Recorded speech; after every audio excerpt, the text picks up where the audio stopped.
Meskipun badai silih berganti dalam hidupku. Shalom adik-adik semuanya, apa kabar kalian yang ada di rumah? Hari ini kita akan mulai ibadah kita.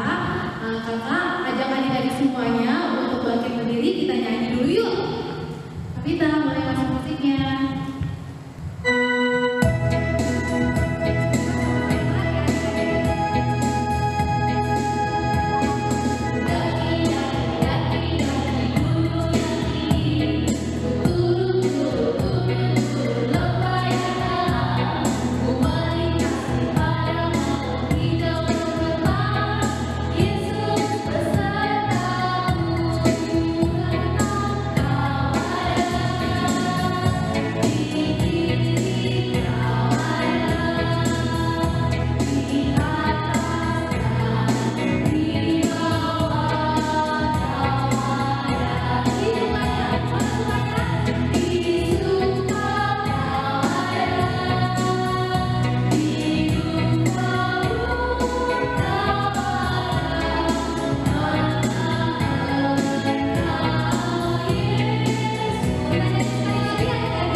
kesusahan dan di dalam doa serta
Yesaya 58 ayat 9b sampai dengan 10. Ayo, siapa yang sudah hafal?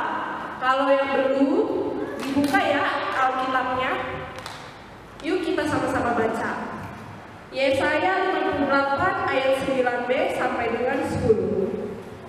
Apabila kau tidak lagi mengenalkanku kepada sesamamu dan tidak lagi menunjuk-nunjuk orang dengan jari dan memfitnah, apabila engkau menyerahkan kepada orang lapar apa yang kau inginkan sendiri dan memuaskan hati orang yang tertindas, maka terangmu akan terbit dalam gelap dan kegelapanmu akan seperti rembang tengah hari. Nah, adik-adik, siapa yang sudah hafal ayat bulanan bulan ini? Nah, kalian boleh membuat videonya dan kirimkan ke WhatsApp Guru Sekolah Minggu, oke? Ditunggu ya adik-adik. Terima kasih. Selamat hari Minggu kakak guru sekolah minggu dan semua teman-teman sekolah minggu HKBP Jakarta Kota. Saya akan membacakan hafalan ayat bulanan bulan Agustus diambil dari Yesaya 58 ayat 9b sampai 10. Apabila engkau tidak lagi mengenakanku kepada sesamamu dan tidak lagi menunjuk-nunjuk orang dengan jari dan memfitnah, apabila engkau menyerahkan kepada orang lapar apa yang kau inginkan sendiri dan memuaskan hati orang yang tertindas, maka terangmu akan terbit dalam gelap dan kegelapanmu akan seperti rembang tengah hari. Amin. Yesaya 58 ayat 9b sampai 10. Apabila engkau tidak lagi mengenakanku kepada sesamamu dan tidak lagi menunjuk-nunjuk orang dengan jari dan memfitnah, apabila engkau menyerahkan kepada orang lapar apa yang kau inginkan sendiri dan memuaskan hati orang yang tertindas, maka terangmu akan terbit dalam gelap dan kegelapanmu akan seperti rembang tengah hari. Yesaya 58 ayat 9b sampai 10. Apabila engkau tidak lagi mengenalkanku kepada sesamamu dan tidak lagi menunjuk-nunjuk orang dengan jari dan memfitnah, apabila engkau menyerahkan kepada orang lapar apa yang kau inginkan sendiri dan menguasakan hati orang yang tertindas, maka terangmu akan terbit dalam gelap dan kegelapanmu akan seperti rembang tengah hari. Yesaya 58 ayat 9b sampai 10.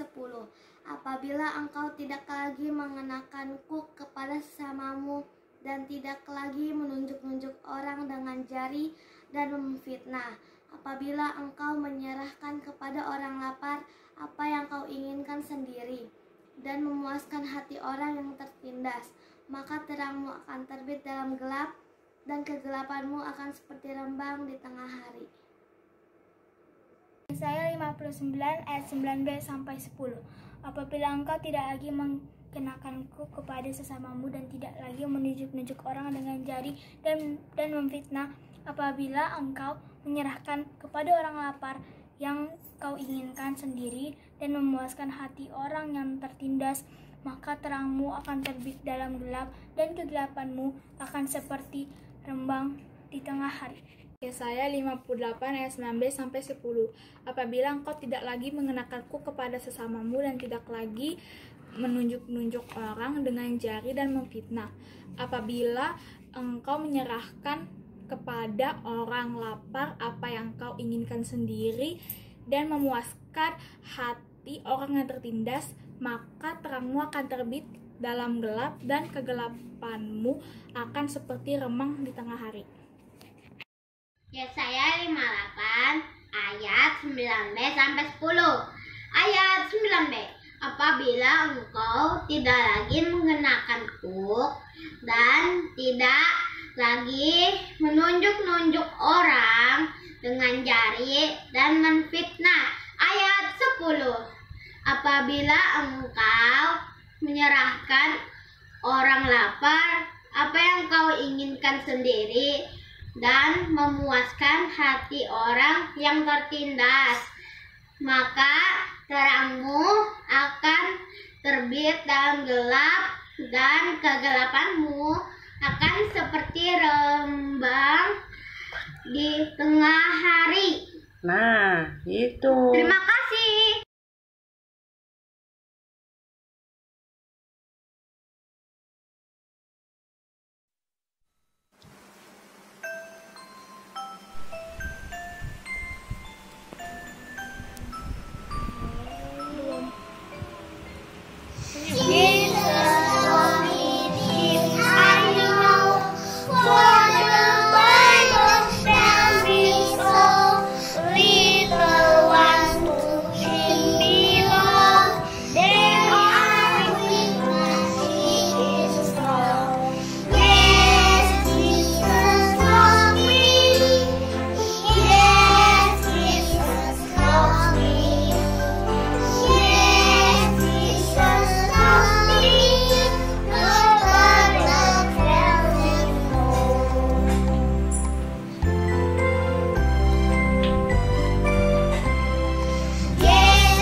Hari ini Kak Christine akan membacakan warta jemaat kita hari ini.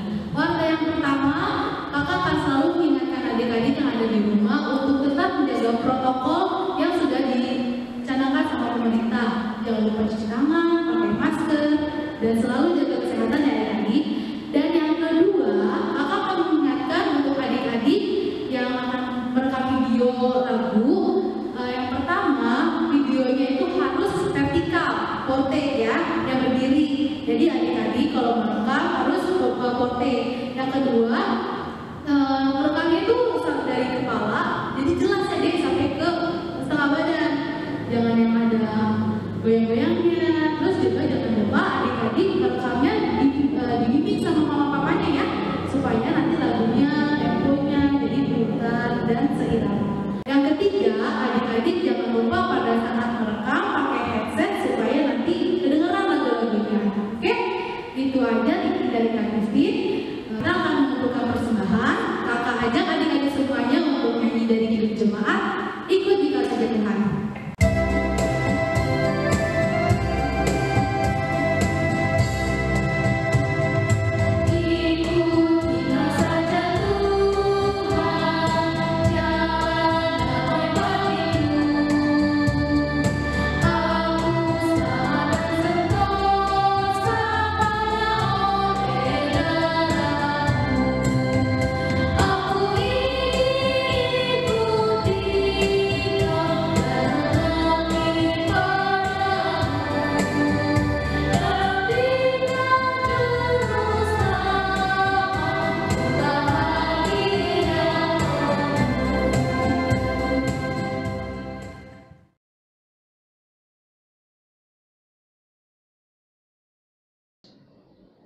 Salam sejahtera dan salam sehat buat kita semua, terutama di situasi kondisi COVID pada saat ini. Firman kita pada hari ini diambil daripada Roma ayat 13. Roma 13 membuka dari ayat 11 sampai dengan ayat yang ke-14. Demikianlah firman Tuhan, saya bacakan untuk kita semua, terutama untuk adik-adik semua yang ada di rumah. Hal ini harus kamu lakukan karena kamu mengetahui keadaan waktu sekarang, yaitu bahwa saatnya telah tiba bagi kamu untuk bangun dari tidur. Sebab sekarang keselamatan sudah lebih dekat bagi kita daripada waktu kita menjadi percaya. Ayat yang ke-12, hari ini sudah jauh malam, telah hampir siang. Sebab itu marilah kita menanggalkan perbuatan-perbuatan kegelapan dan mengenakan perlengkapan senjata terang. Marilah kita hidup dengan sopan seperti pada siang hari. Jangan dalam pesta pora dan kemabukan, jangan dalam percabulan dan hawa nafsu, jangan dalam perselisihan dan iri hati. Ayat yang ke-14 yang terakhir. Tapi kenakanlah Tuhan Yesus Kristus sebagai perlengkapan senjata terang, dan janganlah merawat tubuhmu untuk memuaskan keinginannya. Adik-adik yang terkasih dalam nama Tuhan Yesus Kristus, tema khotbah kita pada hari ini yaitu tentang kasih. Bagaimana Tuhan Yesus mengajarkan kasih bagi kita semua. Dan di ayat yang tertuang di dalam Roma 13 ini menceritakan bagaimana perjalanan hukum Taurat sendiri yang digenapi oleh Tuhan Yesus Kristus dalam bentuk kasih. Kalau kita kembali ke masa lalu, di masa ketika Nabi Musa menuntun bangsa pilihan bangsa Israel keluar dari Mesir, di mana pada saat itu begitu banyak pergumulan, tantangan yang dihadapi bangsa pilihan tersebut ketika mereka keluar dalam perjalanan. Banyak begitu cobaan, banyak begitu kesulitan yang mereka hadapi, sehingga pada saat itu bangsa pilihan jatuh ke dalam dosa dan mengalami hukuman berat yang pada saat itu, sehingga Tuhan begitu murka dan Tuhan mengeluarkan hukum Taurat melalui Nabi Musa. Nah, hukum Taurat sendiri diartikan sebagai bahasa Ibrani yang disebut Torah, yang artinya perintah, ajaran dan hukum. Nah, pada hukum Taurat tersebut terdapat pada 5 kitab perjanjian lama, yaitu yang tertuang pada Kejadian, Keluaran, Imamat, Bilangan, dan Ulangan. Taurat sendiri pada 5 kitab tersebut menjadi yang paling inti dalam perjanjian lama. Nah, ketika kita melihat hukum Taurat, ada kesimpulan 10 poin hukum Tuhan yang diberikan di atas gunung. Inilah yang disebut dengan Dekalog, 10 peraturan. 10 peraturan yang menjadi rangkuman tentang apa yang Tuhan mau ajarkan kepada bangsa Israel. Seperti yang kita singgung tadi, bahwa manusia pada saat itu, yaitu bangsa pilihan bangsa Israel, sudah jatuh ke dalam dosa dan mengingkari akan peraturan dan hukum yang telah diajarkan oleh Nabi Musa pada saat itu kepada bangsa Israel di dalam masa mereka perjalanan keluar dari bangsa Mesir. Nah, bangsa Israel sendiri sebetulnya secara apresiasi terhadap hukum Taurat ini sangat menghargai sekali kitab-kitab yang kita sebut tadi, 5 tadi, yang merupakan di dalam isinya adalah rangkuman dari 10 hukum Taurat. Saking mereka begitu mengapresiasinya, sangat menghormati kitab ini, bangsa Israel sendiri menjadi sangat begitu berkeinginan untuk menghafal, mencoba selalu mengingat seluruh daripada isi perjanjian kitab lama ini. Dan sehingga ada suatu kesimpulan dalam suatu penelitian yang menyatakan saking hebatnya dalam pola budaya yang diterapkan oleh bangsa-bangsa Israel pada waktu itu, dengan begitu giginya menghafal, mengingat Alkitab ini, sehingga mereka menjadi membentuk suatu pola pikir di kemampuan dari imajinasi orang Israel menjadi begitu sangat jenius, sehingga tidak heran begitu banyak orang-orang yang keturunan Israel maupun Yahudi yang menjadi orang sangat ngetop di seluruh dunia. Ada yang konduktor, ahli filsuf, ahli teknologi, kemudian ahli-ahli yang lain yang begitu mengagumkan, mencengangkan dunia ini. Hal ini disebabkan oleh pola daripada keinginan bangsa Israel tadi, orang-orang Yahudi, untuk menghafal daripada hukum Taurat tersebut. Nah, di sini para Di Roma 13 ayat 8-14 ini Paulus berbicara dalam perjanjian baru yang menyatakan hukum yang terutama ialah kasihilah Tuhan Allahmu dengan segenap hatimu dan segenap jiwamu dan segenap akal budimu dan segenap kekuatanmu. Dan hukum yang kedua ialah kasihilah sesamamu manusia seperti dirimu sendiri. Tidak ada hukum lain yang lebih utama daripada kedua hukum ini. Tertuang dalam Markus 12 ayat 29 dan 31. Nah, adik-adik semua yang terkasih dalam Tuhan Yesus Kristus, bagaimana kita harus belajar untuk mengasihi. Memang mengasihi sangat sulit kita implementasikan dan sangat sulit untuk kita lakukan dan tidak mudah untuk melakukan ini dalam kehidupan kita sehari-hari. Mengasihi orang yang menjadi bagian dari hidup kita ini memang sangat saya kira akan sulit untuk kita laksanakan di dalam kehidupan kita sehari-hari. Nah, terlebih mengasihi orang lain yang tidak berhubungan dengan kita, saya yakin pun ini akan sangat sulit kita lakukan. Yang dimaksud dengan kata tersebut adalah bagaimana kita mengasihi seseorang yang sebetulnya kita tidak ada pamrih di dalam memberikan kasih tersebut. Seseorang yang kelihatannya tidak baik, contohnya misalnya ada seseorang yang berbuat salah pada kita, apakah kita akan mudah dengan cepat memberikan kasih atau menunjukkan kasih kita? Ini menjadi suatu pertanyaan juga buat kita semua, terutama adik-adik semua di dalam kehidupan kita sehari-hari. Yang paling benar yang diajarkan Tuhan Yesus adalah bagaimana kita mengasihi orang lain tanpa pamrih. Kalau yang disebut dengan mengasihi tanpa pamrih ini adalah kita memberikan suatu ketulusan dengan tidak ada suatu harapan atau pamrih yang kita harapkan dari perbuatan hidup kita di situ. Saya sedang berasumsikan bagaimana seseorang yang misalkan di dalam kehidupan sehari-hari adik-adik ada teman yang berbuat jahat, misalnya menyakiti, menghina, kemudian membuat suatu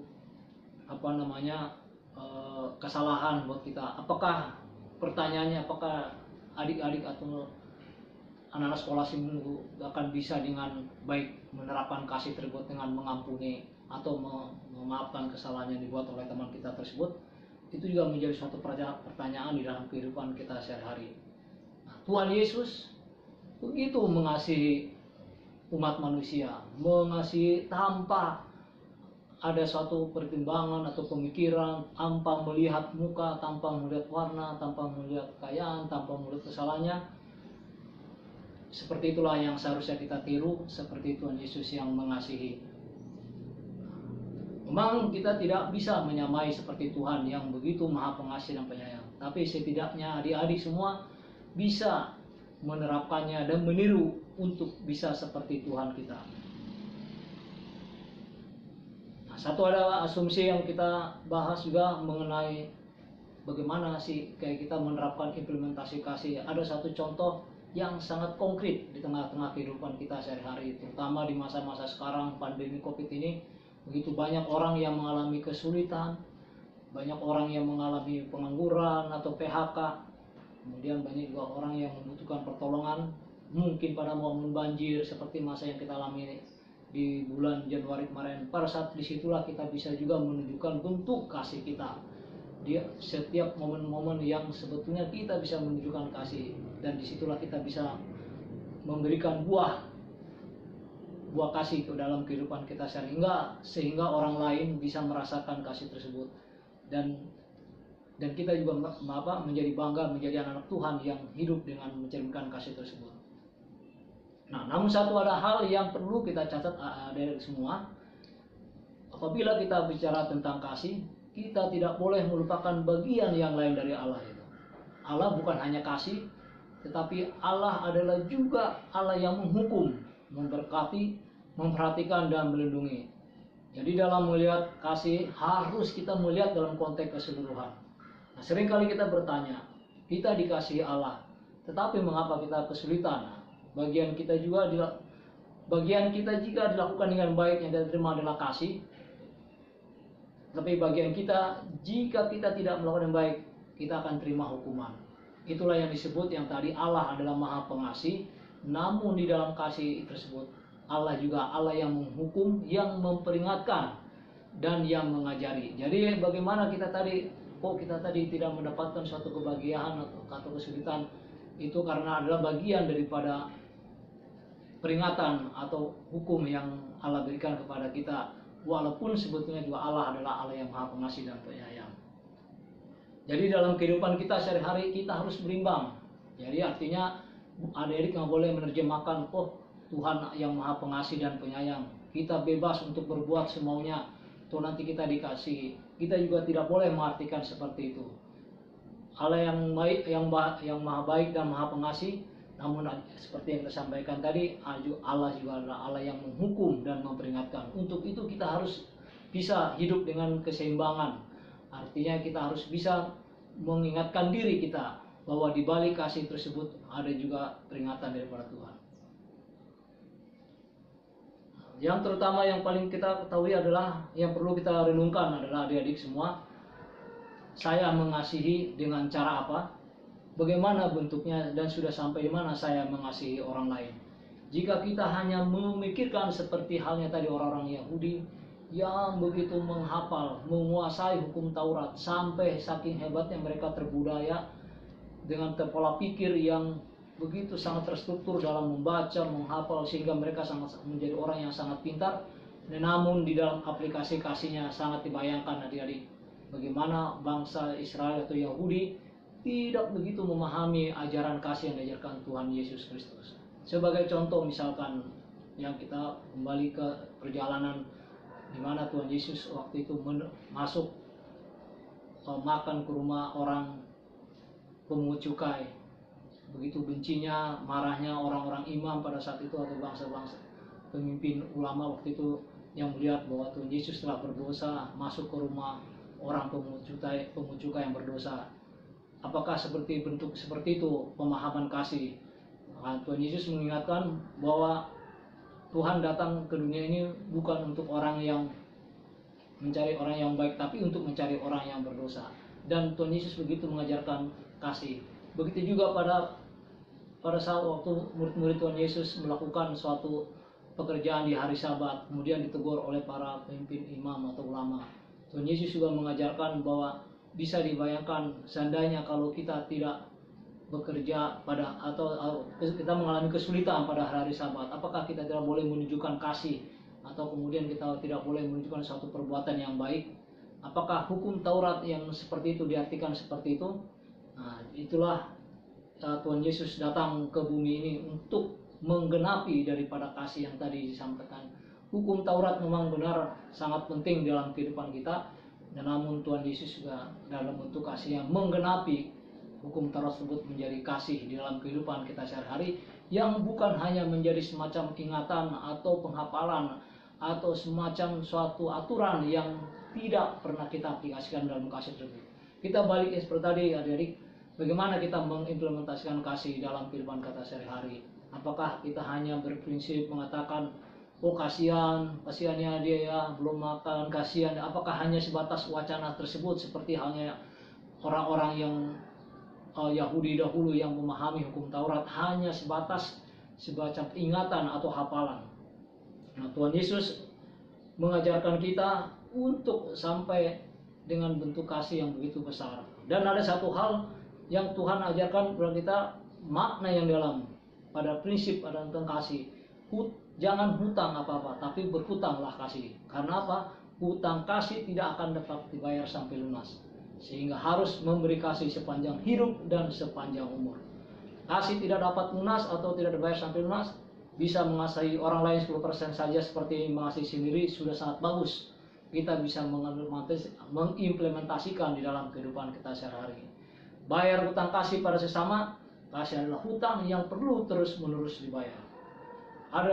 Kasih juga adalah ilmu yang sepanjang hidup tidak habis. Seperti kasih orang tua kepada anaknya, kasih kakak kepada adiknya, kasih abang kepada adiknya, kasih anak juga pada orang tuanya, maupun kasih guru kepada orang murid-muridnya. Seperti itulah kasih yang diberikan juga Tuhan tidak akan pernah berkesudahan kepada umatnya. Nah, jika kita mengasihi, kita harus melakukan apa yang tertulis dalam 1 Korintus 13. 1 1 Korintus 13 tentang kasih. Roh Kudus yang membangun kita, kasih itu sabar, dan sabar adalah wujud kasih. Satu hal yang paling adik-adik yang perlu kita ketahui adalah kasih yang paling sempurna di dalam hidup kita adalah Tuhan Yesus yang mati di kayu salib. Apakah kita mampu mengorbankan uang, tenaga, dan waktu saja? Padahal Tuhan Yesus sudah mengorbankan nyawanya. Karena begitu besar kasih Tuhan Allah kepada manusia ini, supaya orang yang percaya kepadanya tidak binasa, melainkan memperoleh hidup yang kekal. Kehadiran Tuhan ke bumi, Dia datang untuk ke bumi sama menyerupai kita, supaya Dia menunjukkan kasih daripada Tuhan kepada kita untuk menggenapi hukum Taurat yang diajarkan oleh Nabi Musa sebelumnya. Kasih tidak akan pernah berkesudahan, dan kasih akan kita lakukan di dalam kehidupan kita sehari-hari. Gumulkanlah sejauh apa yang sudah adik-adik lakukan di dalam kehidupan kita sehari-hari dalam mempraktekkan kehidupan kasih kita.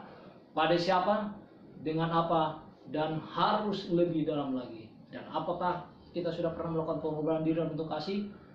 Itulah yang perlu menjadi kita renungkan, meniru Tuhan Yesus sebagai sumber kasih kita. Kiranya Tuhan menyertai kita semua, adik-adik sekolah minggu, menyertai juga orang tua, terus menyertai kita semua terutama dalam masa-masa sulit. Tetap menjaga kesehatan, tetap menjaga stamina, dan jangan lupa berdoa kepada Tuhan. Tuhan Yesus memberkati. Nah, kita tadi sudah mendengarkan firman yang dibawakan oleh Mas Ridwan. Adik-adik, sebagai respon dari firman Tuhan, kakak ajak adik-adik semuanya untuk bernyanyi Ku Berbahagia. Ayo adik-adik kita bernyanyi.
Adik-adik semua, mari kita bangkit berdiri. Kita berdoa untuk menyerahkan persembahan kita kepada Tuhan. Ya Allah, Bapa kami yang di surga, kami mengaku bahwa Tuhan adalah sumber dari segala karunia yang melimpah di dalam kehidupan kami masing-masing. Sebahagian daripada karunia itu kami serahkan kembali sebagai persembahan kepada Tuhan. Terimalah dan berkatilah persembahan umat-Mu ini, agar dapat kami pergunakan untuk pekerjaan dan pelayanan kerajaan Tuhan di dunia ini. Bukalah hati kami untuk mengenal betapa banyak berkat dan karunia yang kami peroleh dari Tuhan, supaya kami senantiasa bersyukur kepadamu di dalam nama Tuhan Yesus Kristus Tuhan kami. Amin. Adik-adik semua, mari kita akhiri kebaktian kita minggu ini. Kita berdoa, Bapa kami yang di sorga, dikuduskanlah namamu, datanglah kerajaanmu, jadilah kehendak-Mu di bumi seperti di surga. Berikanlah kami pada hari ini makanan kami yang secukupnya, dan ampunilah kami akan kesalahan kami, seperti kami juga telah mengampuni orang yang bersalah kepada kami. Dan janganlah membawa kami ke dalam percobaan, tetapi lepaskanlah kami daripada yang jahat.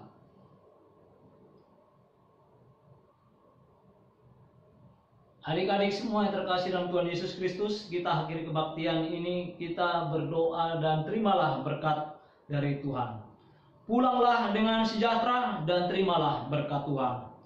Tuhan memberkati kita dan melindungi kita. Tuhan menyinari kita dengan wajah-Nya dan memberi kita kasih karunia.